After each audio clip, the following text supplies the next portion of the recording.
এই প্রথমবার cherry feeling ছাড়াই আমি কাস্টমারকে হোয়াইট ফরেস্ট কেক ডেলিভারি করে দিলাম। আচ্ছা, আপনারাই বলেন, কাস্টমার আমাকে অর্ডার করেছিল হোয়াইট ফরেস্ট কেক আর সেই জায়গায় আমি চেরি ফিলিংই দেই নেই, তো এটা কি এখন আমার হোয়াইট ফরেস্ট কেকের মধ্যে পড়ে? আর আমি এই কাজটা কেন করেছি সেটা অবশ্যই আমি আপনাদের সাথে শেয়ার করব। তার আগে আমি একটু কেকের ডিটেলসটা বলি। আমার আজকের এখানে যেই কেকটা সেটা ছিল হোয়াইট ফরেস্ট কেক, তবে আমি আসলে চেরি ফিলিং দেইনি।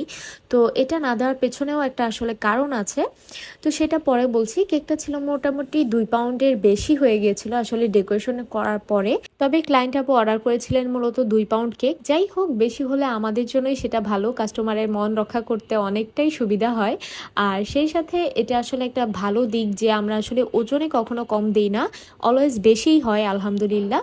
যাই হোক, এখন বলি আমি মূলত কেন আজকে এইভাবে করে রেডি করলাম হোয়াইট ফরেস্ট কেক। যাকগে, এখন এটাকে আসলে হোয়াইট ফরেস্ট কেক আমি বলতেও পারবো না, তার একটাই কারণ, হোয়াইট ফরেস্ট কেকের মেইন বৈশিষ্ট্যই হচ্ছে চেরি ফিলিং। আর সেখানে যদি আমরা চেরি ফিলিংই বাদ দেই, আমার কাছে মনে হয় এটা চেরি ফিলিং ছাড়া কোনোভাবেই হোয়াইট ফরেস্ট কেকের কাতারে পড়ে না।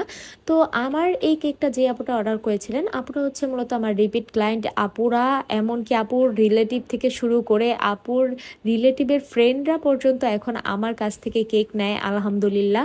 এই আপুর দ্বারা যে আমার কত কাস্টমার হয়েছে আর আপু যে কতবার আমাদের পেজ থেকে কেক নিয়েছে তা আসলে কোনো হিসাব করে আমি হয়তো বা কুল পাবো না। তো আপুটা মূলত 3 দিন আগে আমাকে আসলে মেসেজ দেয়, দিয়ে বলে যে আপুর ভাগ্নির জন্য একটা কেক লাগবে।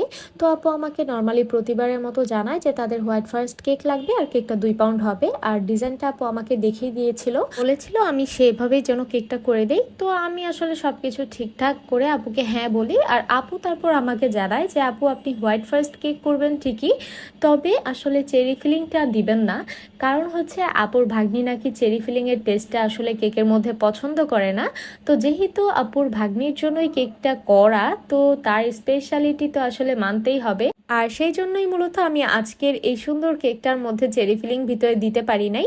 তো যাকে ব্যাপার না, আসলে এক একজনের টেস্ট বাট এক এক রকম। দেখেন, আপুরা কিন্তু সবাই, যেহেতু আপুদের ফ্যামিলি মোটামুটি অনেক বড়, আপুকে আমাকে একবার কথায় কথায় আসলে প্রসঙ্গে বলে ফেলেছিল যে আপুদের অনেক মেম্বার বাসায়, যে কারণে আপুরা সবসময় আমার থেকে মোটামুটি 2 পাউন্ডের নিচে কখনোই কেক নেয় না, এর বেশিও অনেক সময় নেয়। আর দেখেন, বরাবরই কিন্তু আপুরা হয় আমার থেকে হোয়াইট ফরেস্ট আর নয় ব্ল্যাক ফরেস্ট কেকটা নেয়, বেশিরভাগই হোয়াইট ফরেস্ট নেয় আপুরা।